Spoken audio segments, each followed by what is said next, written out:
Bounce.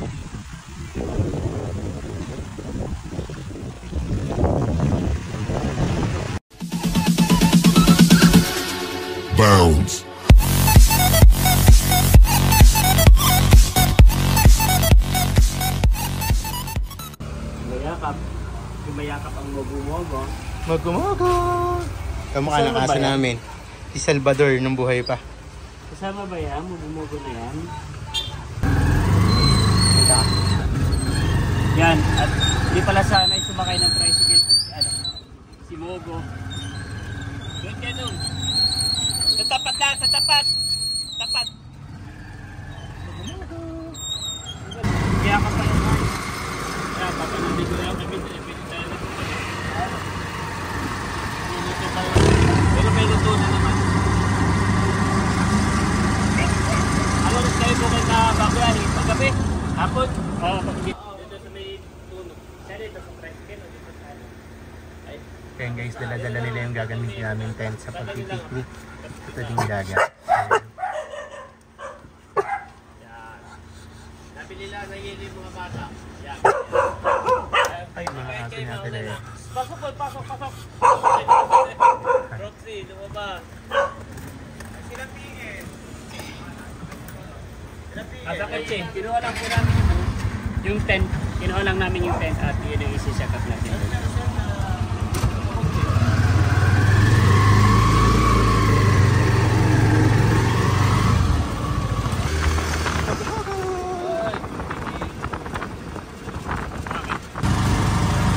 Dadaanan natin yung bahay ni Nanay. Matatapos mag-upa.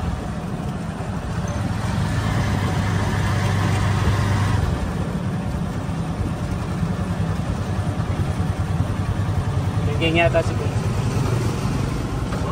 Wow, maganda lang pintura. Dadaan pa na tayo. Limutan ng tubig. Yan, pilang ko na lang. Silipin mo nga kuya diyan, baka naman nandito. Yan guys, bababa na kami ni Mogo-mogo! Haliko! At nandito na rin po yung iba. Guys, yan meron itong pine tree. Pine tree ba yan?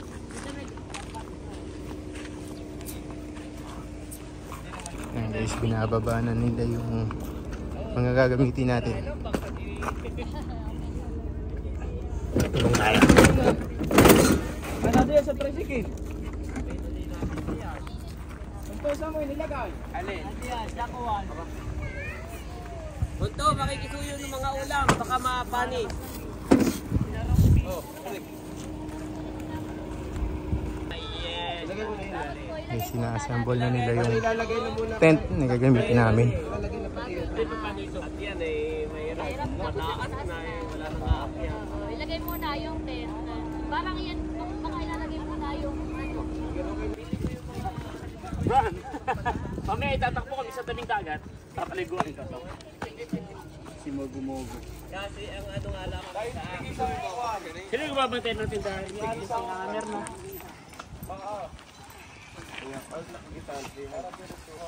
May lock ito. Wait lang. Yung kanto niya. Tatas lang naman ito ha. Apakan lang yung paa. Apakan mo din yung paa. Iibig na kaya yan. Hindi may lock dito kuya. Ba ito may lock. Oh, bata. Hapak sa ilalim kasi angat. Ilalim sa kamay, angat. Tapos buka kayo. Mamaya. Saan kayo yan? Di yung imumove. Ikaw ka. Hindi, imumanti ka diyan. Mamaya mo na. Tagitik lang. Siguro huwag masyado mataas. Napakadali lang po. Yan ang basket. Hindi po kasi. Pero kat nakakainin ka din. Baka na. Mama, tagalagyan ng bato. Mama! Hindi talaga siya nakaano. Yan guys, ina-adjust nila dahil para magamit yung lilim dun sa may puno. Ayan.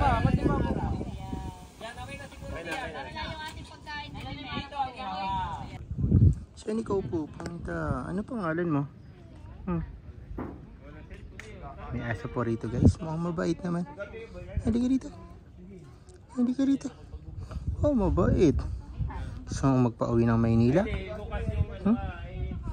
Gusto mo magpa-uwi ng Maynila? O kawawa naman may sakit sa balat.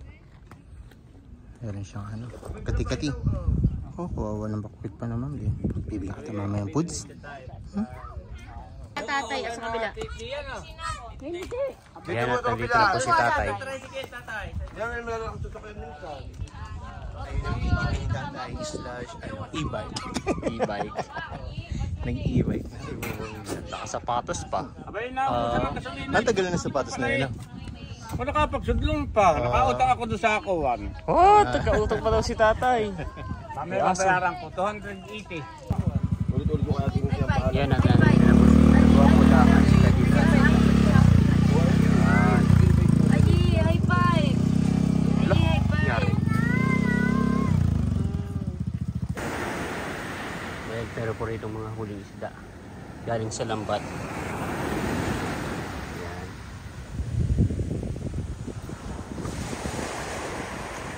Oh, napakahaba pala ng lambat na yan. Tapos yung gano'n. Diba? Inaano nila. Tinatanggal po nila yung mga huling isda. Anong tawag? Hindi ko alam. So, tingnan natin ng closer mga isda.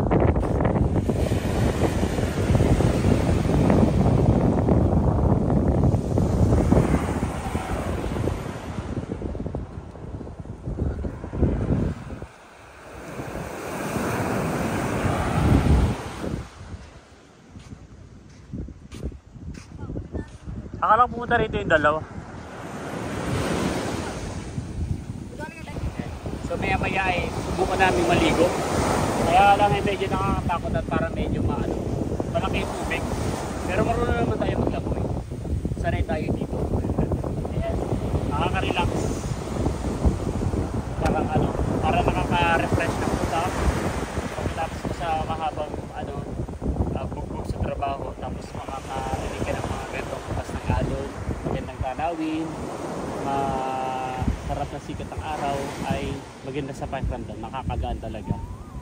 Yan, nakaka-senti. Dito muna tayo.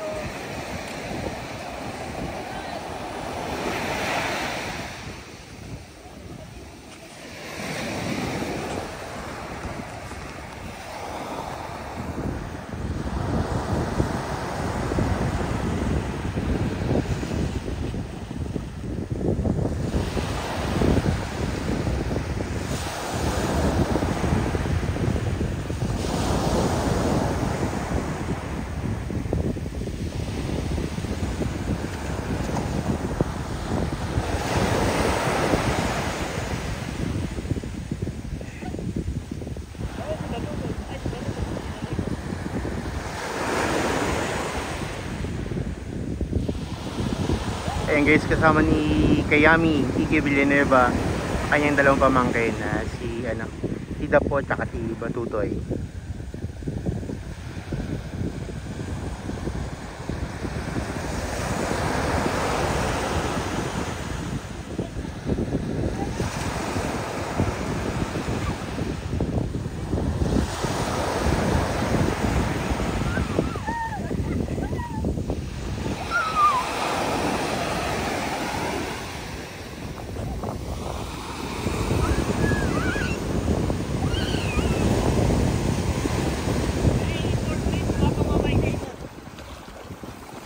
Kaya warm lang, kaya masarap siyang iligo. Tara, baba ka rito. Dapo. Ayan guys, ginawa ni Kayami, Iki Villanueva si Mogo. Dahil at talaga yung purpose kaya namin siya dinala dito ay para paliguan dito sa dagat. Ayan. Naliligo sa dagat. Laka, tatakot.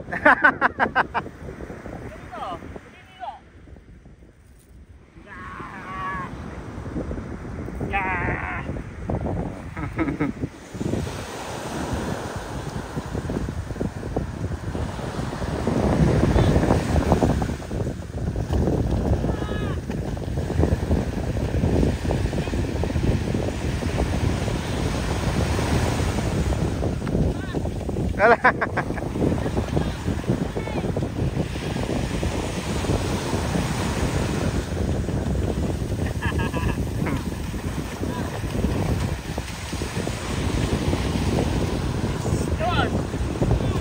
Di ba tapos? Wala pa lang tayo. Ayan na.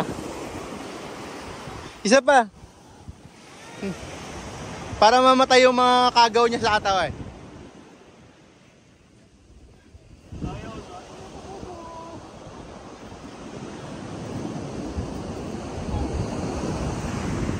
Kinakabahan po. Hinaramdaman mo? Oo. Hindi na bibitawan. Hawa ka na.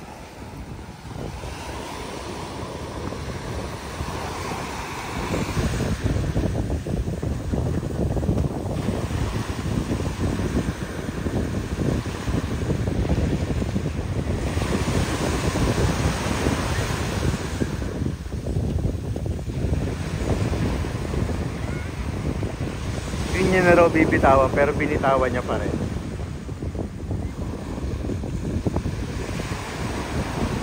Hawakan mo na lang, Dre, kasi tali siya eh.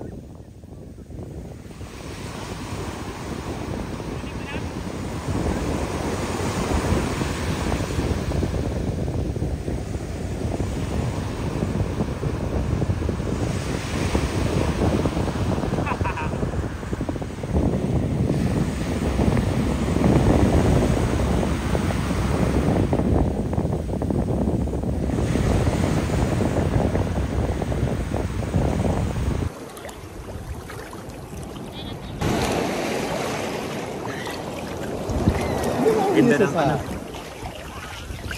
Sumuplag.